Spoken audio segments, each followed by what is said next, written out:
Bismillahirrahmanirrahim.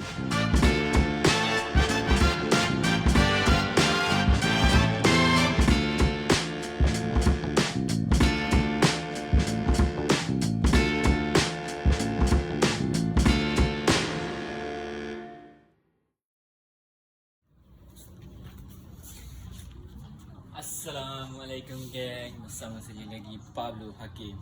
So geng, apa buat dekat tengah hari macam ni kan, petang-petang ni. Korang ada nampak tak tengah Pablo sekarang ada apa?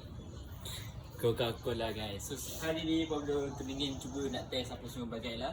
Nak cuba tengok eksperimen ni memang daripada SK lagi Pablo tengok orang buat. Tapi Pablo tak pernah rasa nak buat benda tu.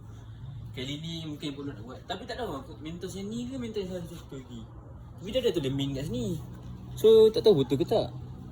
Kalau tak jadi, tak ada lah kot. So, jom kita cuba.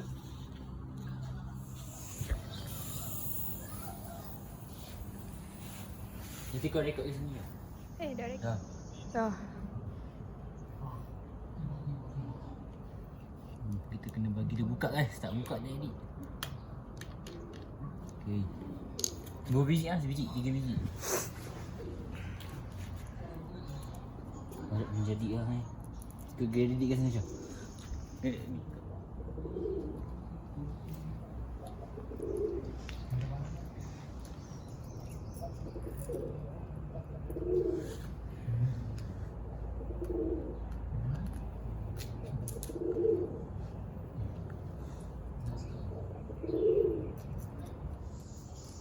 Guys, sekarang ada 4 biji je kat dalam tangan.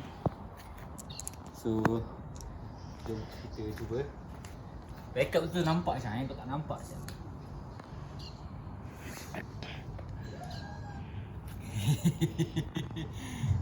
Risky aku nak punya ni.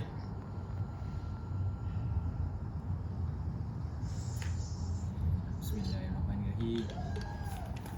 Weh. Gila man. Jadi tu. Kau bazir man. Aku kata jadi weh. Weh, gila. Okay guys, so kalau korang suka dengan konten kali ni, korang boleh like, comment, subscribe and share. Dan jangan lupa mana belum follow TikTok Pablo, boleh pergi follow sekarang. And Assalamualaikum gang.